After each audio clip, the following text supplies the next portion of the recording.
സുഹൃത്തുക്കളെ, പലരും പറയാറുണ്ട് ചേലാധർമ്മം ശാസ്ത്രീയമായി ഗുണകരമാണ് എന്ന്. രോഗങ്ങൾ കുറയുന്നു, ശുചിത്വം വർദ്ധിക്കുന്നു, സ്ത്രീകളെ പോലും ചില രോഗങ്ങളിൽ നിന്ന് സംരക്ഷിക്കുന്നു എന്നൊക്കെ കേൾക്കാറുണ്ട്. പക്ഷേ ചോദ്യം ഇതാണ്, ചില ഗുണങ്ങൾ ഉണ്ടെന്ന് പറഞ്ഞാൽ അതൊരു ശാസ്ത്രീയ നടപടിയാകുമോ? നമുക്ക് ശാസ്ത്രീയമായി പരിശോധിക്കാം. ചേലാധർമ്മം എന്നത് പുരുഷന്റെ പുറത്തൊലി നീക്കം ചെയ്യുന്ന ഒരു ശസ്ത്രക്രിയയാണ്.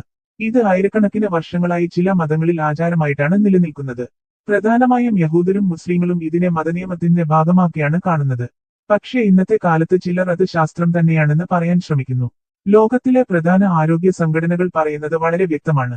അമേരിക്കൻ ബാലവൈദ്യസംഘം പറയുന്നത് ഇങ്ങനെ: ചേലാധർമ്മം മൂലം ചില രോഗങ്ങളുടെ അപകടസാധ്യത കുറയാമെങ്കിലും അതിനെ എല്ലാവർക്കും നിർബന്ധമായി ചെയ്യേണ്ട ആവശ്യമില്ല. ലോകാരോഗ്യ സംഘടനയും അതേ രീതിയിലാണ് പറയുന്നത്. ചില ആഫ്രിക്കൻ രാജ്യങ്ങളിൽ HIV രോഗവ്യാപനം കുറയ്ക്കാൻ ചേലാധർമ്മം ചിലപ്പോൾ സഹായകമായേക്കാമെന്ന് അവർ പറയുന്നു. പക്ഷേ സാധാരണ ജനങ്ങൾക്ക് അതിനെ ശുപാർശ ചെയ്യേണ്ട കാര്യമില്ലെന്ന് അവർ തന്നെ വ്യക്തമാക്കുന്നു. ബ്രിട്ടീഷ് മെഡിക്കൽ ജേണലിലും കോക്രെയിൻ അവലോകനങ്ങളിലും പറയുന്നത് ഗുണങ്ങൾ വളരെ ചെറുതാണെന്നും അപകടസാധ്യതയും ഉള്ളതാണെന്നുമാണ്. അതുകൊണ്ട് മതപരമല്ലെങ്കിൽ മെഡിക്കൽ ആവശ്യകതയില്ലാതെ ഇത് ചെയ്യേണ്ടതില്ല എന്നാണ് ശാസ്ത്രീയമായ നിലപാട്. ഇപ്പോൾ നമുക്ക് ഗുണങ്ങളും അപകടങ്ങളും കൂടി നോക്കാം. ചില കുഞ്ഞുങ്ങളിൽ മൂത്രവ്യാധി കുറയാം, അതും വളരെ ചെറിയ തോതിൽ മാത്രം. ചില സാഹചര്യങ്ങളിൽ ലൈംഗിക രോഗങ്ങളുടെ അപകടസാധ്യത കുറയാമെന്ന് ചില പഠനങ്ങൾ കാണിക്കുന്നു. പക്ഷേ അത് സാധാരണ ജീവിതത്തിൽ വലിയ മാറ്റമുണ്ടാക്കുന്ന കാര്യമല്ല.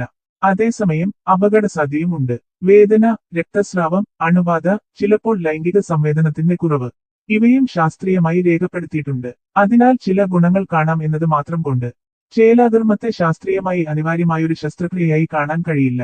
ചേലാധർമ്മം മതവിശ്വാസത്തിന്റെ ഭാഗമായാൽ അതിനെ ബഹുമാനിക്കാം. മതം അതിനെ ആത്മീയതയുടെ ഭാഗമാക്കുമ്പോൾ അത് വ്യക്തിപരമായ തീരുമാനമാണ്. പക്ഷേ മതാചാരത്തെ ശാസ്ത്രീയമെന്ന് വിളിക്കുന്നത് തെറ്റാണ്.